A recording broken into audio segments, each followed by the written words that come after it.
Hello YouTube, I'm Elwirfy and today we're going to take a look at some strategy for diplomacy. So this is Germany. Germany having the 5th highest win rate in terms of the most commonly winning faction. Germany's pretty darn hard to play. Other than Austria and Venice, Germany's really difficult. The best strategy for Germany is to make sure that England and France are not allies. It's pretty darn simple. Because, honestly, if Germany is... Oh, by the way, Germany should always be allied with Italy. I'm not going to pan down to them, but Germany's always going to be allied with Italy just because if they don't, they're going to have some... It's just going to be worse. If you see... Like, if you're Germany and you start playing and you see Italy move to Tyrolia... I mean, that's pretty much a death sentence because there's not, especially if you get the Warsaw thing. Germany can be crushed as easily as Austria. The only saving grace is that Germany has access to better allies, or at least allies in a better position, excuse me, than Austria does, that's the interesting part. So as Germany, what can you do? Provided you have good relationship with Italy, and that's what you should assume. There's nothing wrong with that. Typical German moves. First German move. Denmark, that's the typical one. What you're doing is you're shooting for 3.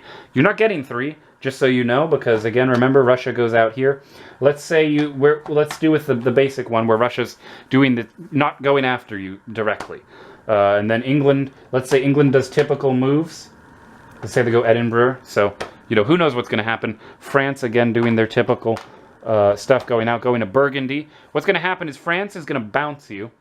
You're just not getting Belgium.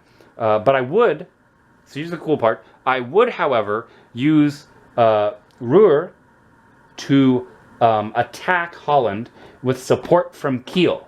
That way, this can't attack and, convoy over and get 2. What you're doing is you're taking the bet and you're saying, well, if they go to Belgium, that's what would happen, and that's an interesting way for them to get 2 for England also. But as England, this is a very weak. You want to be convoying over, in my opinion. You want to convoy a man over. So what you could see happen is a convoy from Edinburgh to Belgium with Norwegian Sea into Norway. That could happen.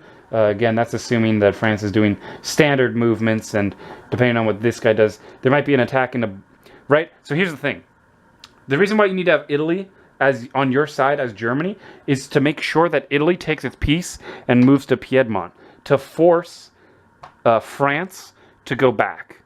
If France has to go back and you're in this position as Germany, first turn, then right, so this is the position of the board. First turn is Germany. Second turn, here's what's going to happen. You will either, depending on if you want Sweden to have, or if you want Russia to have Sweden. So that's kind of another call. In my opinion, if you see Russia going for Sweden, and they brought their Moscow, oh, too far, and if they brought their Moscow unit into St. Petersburg, you know that they want to, right, so what would happen is, if this is the first move where they're in there, and you see what they're trying to do, you realize it, what you would say is, okay, I'm going to let you negotiate, and you want to determine if they want a relationship with Germany. If Russia feels like working with Germany, that's great for you, if you want to kill England, which is fine. Again, also, by the way, another thing, Germany needs to be friends with Austria also in order to have success chances, because, again, Austria is very vulnerable to Germany, as much as Germany is vulnerable to Austria. However, Germany is more vulnerable to Austria than Austria is to Germany. And we'll get to that in the Austria video. But, so essentially, if you don't care about this kind of a play where there's a bounce and then it's a 2-1, pretty much if you don't mind giving Russia Sweden, an interesting thing you can do is you go into attack Northern Sea, you go into Denmark, and you go to Holland. Right? So what would happen is, what's going to happen is you're either making the assumption that first turn there'll be a convoy which gets cut if you attack, and then if since it's 1-1, no matter what, unless they move, If they move, that's great for you, because now you're in the Northern Sea. If Germany gets in the Northern Sea, what you're doing now is you can convoy over. You'll expect to be bumped out, but then what you do is go to Skagerrak or Helligern Bites, right? So if you're in this position, first turn, and this is it, and you say, hey, let me, I'm gonna give this to Russia, and you say, well, let me have Kiel move into Holland, then Denmark attacks, and Kiel moves to Denmark. If this attack happened, it would be just a bounce, and you just get Holland, which is 1, which sucks. But as Germany, it doesn't matter. You're building an army in Munich. I think Munich is always the stronger build. If you're doing this right, I think if you want to have a chance of winning, you need to make sure you have an army built in Munich first, just to prevent a lot of problems later down the road. This is assuming, of course, if you see Silesia, well, we'll get into that. Germany might be one of the longer videos that we're doing. So you have, if you end in this scenario where you build the 1, I mean, it's not great, but what you know is that this probably happened. So that's likely. What you could see is this, although I wouldn't do that because you're not utilizing all of your men. In any situation, the reason why you're not building a fleet in Berlin to fight the English is specifically because Kiel is covered. If Kiel was not covered, I'd say build a fleet, but again, Germany wants armies. Germany's very army-focused. It's about as army-focused as Austria. So this is not an ideal scenario. So what is the ideal scenario for Germany? Well, simply put, in a realistic scenario, because I want to be realistic with you, I'm not going to sugarcoat anything. Perfect scenario, you go Ruhr, you go Denmark, you go Kiel, then you go Sweden to do the bounce. So you bounce Holland, Belgium. That's the ideal scenario, that you get 3, you build a fleet and 2 armies. That's how you go. If you see that France has decided, well, if France says, you know what, let's do the 1-to-1 bounce. So how would this scenario come up essentially? Is if they do the switch, if France does the let me put it back. If France does the move where they want to do the 1-to-1 bounce with Italy, so that way they go back, and then they want to do loop around and take Portugal, they get 2 that way. Then that's fine. That's how you get a chance into Belgium. You get a chance into Holland. Germany will always get Holland or Belgium, by the way. There's no way to... I mean, you could stop both, but it would be very bad for France to not collect Spain and Portugal if they can. Now, what the cool, interesting thing is with Munich, if first turn you decide to go Burgundy, and you get that bounce, and then this move happens, the funny part is that you've essentially forced Spain to go to Marseille, and if Spain doesn't go to Marseille, and then what this guy does is he supports this move, so he's stuck. So you can really... Germany has a lot of options, because then see second turn, you just... you're right from this position, you still do the bounce, you move Holland, you move Ruhr. However, in this scenario, you know that England should correctly do Belgium, convoy to Norway would be the correct... Sorry. Let me re-show that. I'm sorry, I'm getting used to camera angles and everything being zoomed out. So what happens in this scenario when you have this and this as your final plays? Well, essentially, what's happening is Northern Sea is going to Belgium. You're convoying because this connects into there for the 2, which does kind of suck. You might have a bounce here, which would be interesting, like that. Actually, then England only gets 1. So that's why it'd be more likely that they would just support their move into there to make sure this Russian one doesn't get in. Russia then would be looking for the gain in Romania, down in the south, right? That'd be where it's going. Then you still get 2 as Germany, and then in this scenario, Kiel's uncovered. You build a fleet and an army if you're going after England. If you're not going after England, you build 2 armies and you go after France. I will say, as Germany, attack one of them, because if you want to do the 3-way alliance, which is possible, you can do it. But what happens is you're going full north here, and you just kind of let that happen. France goes all south, so what's happening with France is they're building fleets in Marseille, which is just, you know, if they're putting fleets here at that point. Like if this happens, with 2 fleets, Italy's scared, right? So that's kind of really good for you as Germany. And that could work. There have been some other less common plays. For example, a less common play at the start of the game, which I think is actually quite interesting. But we can see how this goes. You can do go to Silesia, Denmark, and Ruhr. So then you have the option of going to both. And you're threatening Warsaw. In fact, that's all you're doing is threatening Warsaw. That move right there says, hey, I'm going to force you back. If you want to help Austria, that is a German positive move. I would say, however, if you're doing that, and England is doing standard movements, so the end of that first turn, just be mindful. You're giving England pretty much a shot at either one. And you're giving yourself the risk of only getting one build, which is not good. Germany wants 2 builds if they can do it. So this is the weaker move. This is the weaker opening play, especially if you have a Burgundy. If you have a French unit in Burgundy, you pretty much are saying both of them are going to go there. You know this. You could use this to take advantage of the North Sea, but that's not good on your second turn. You want to get build. That has to sit there. Ruhr essentially moves to Kiel, or to Munich. Ooh, actually no, Kiel's safe. You want to go to Munich then, if you're going to do that. And you might consider going downward. But again, I think that's a mess. I think that's a bad move. I'm just pointing out an opening that I've seen that could happen. Another one is, again, I'm leaving England in the standard position. One thing you can do, which is quite interesting, is to go.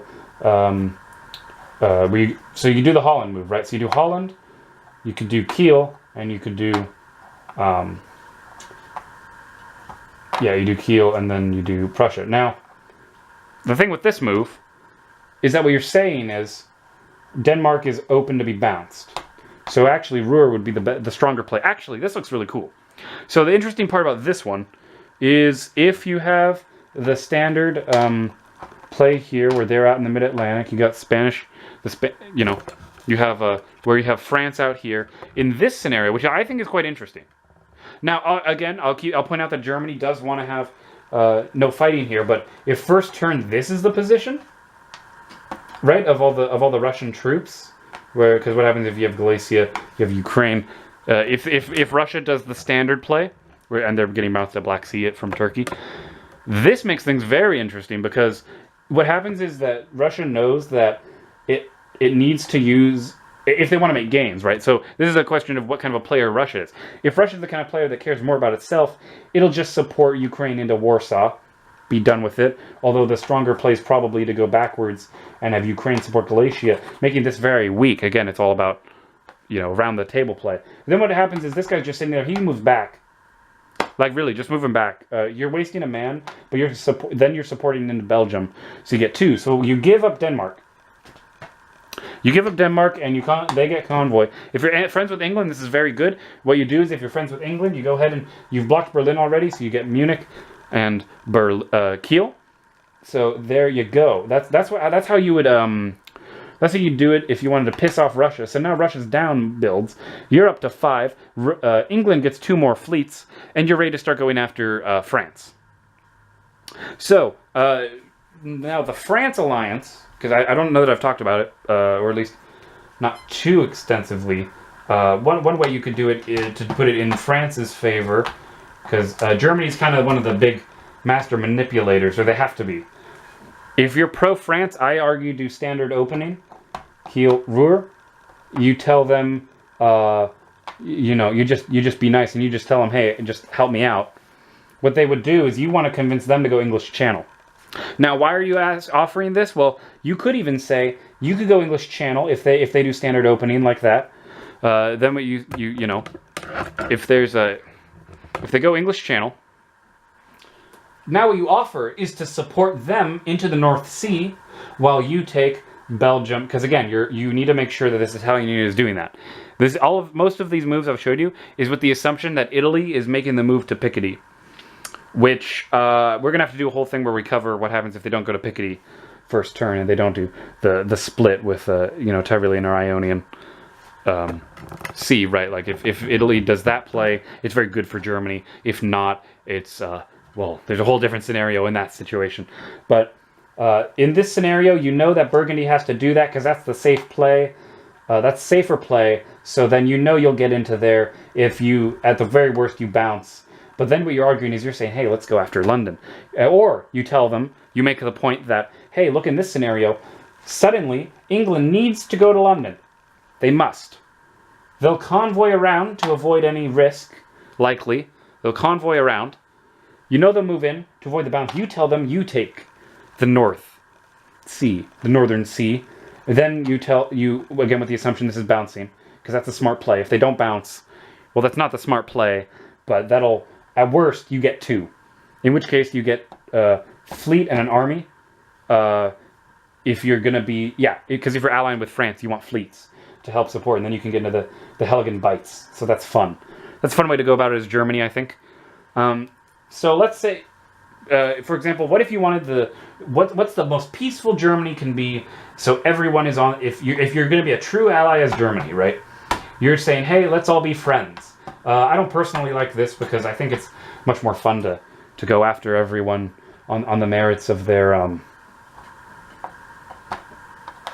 based on the idea that, you're making moves to try and get the most gains. But here's the most peaceful scenario. You say, Denmark, Kiel, Ruhr, standard. You go, you do Burgundy. You let them go out. Everyone plays standard moves at first, and then you say, I'll give you Belgium. Right? So you say you give you Belgium. You tell them to do the swap there. The swap of Spain to that. You also say, I'm giving you Belgium. Now, this is in a scenario where Italy has done, the Tyrilia move. In which case, you'd support yourself, and you wager that England should be going north, right into Norway, and they, skip around.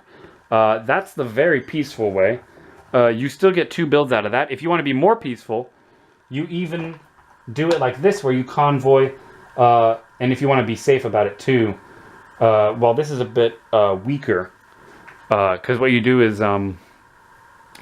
if you want to be the super peaceful route, you go Kiel to Holland, you go to there, and then that way you're supporting into Belgium, right? So you support Belgium into there, so that way that's automatic, and you possibly give this to England to get your 2 there, so that way they're making 2, and you're making 2. So everyone makes 5 in this particular setup, which can be good, which can be bad. Because then at that point, you're pretty much announcing the Triple Alliance, and everyone just goes straight that way. And that's pretty much it for Germany. Germany is pretty tough. I mean, there's some minor moves you could do as Germany, which, obviously, if you consider every single move, there's plenty that are just terrible. Like, one that's just awful that I don't recommend is going Kiel to Baltic Sea.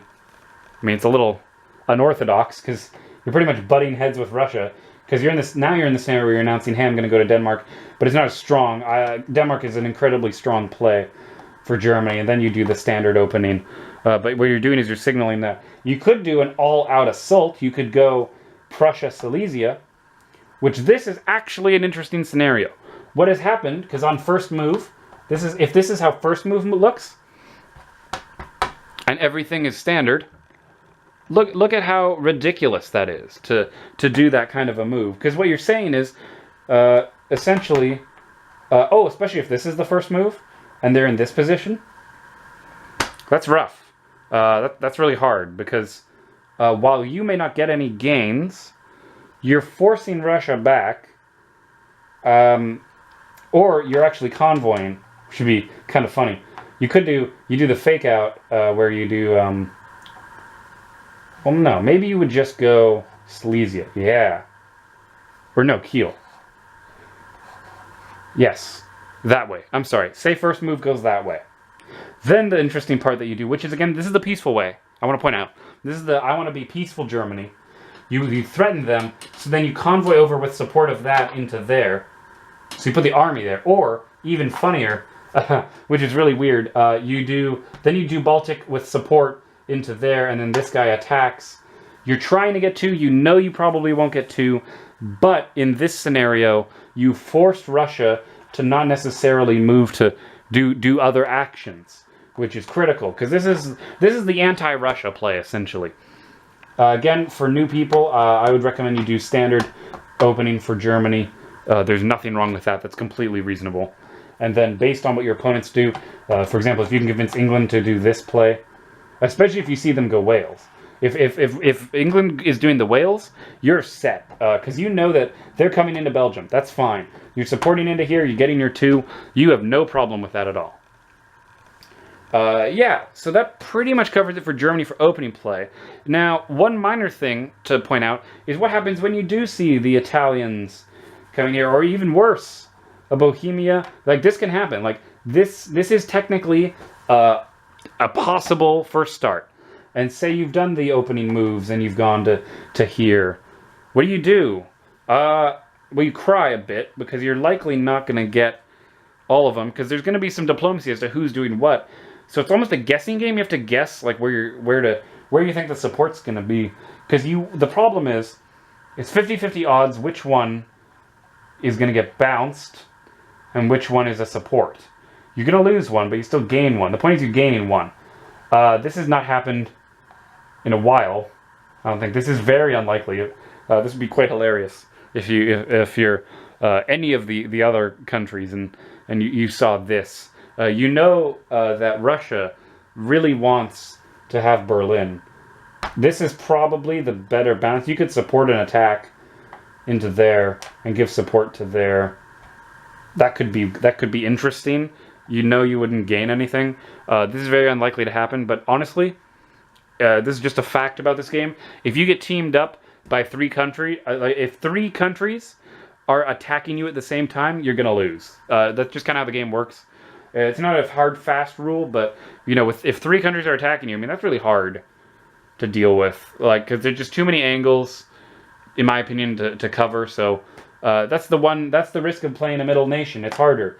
However, in my opinion, they have more fun being diplomats. I think you have to do more diplomacy as a middle country. Which, speaking of middle countries, that'll end this video. But the next video, we will be talking about the 6th best country in the game. I bet you guys can guess what that is.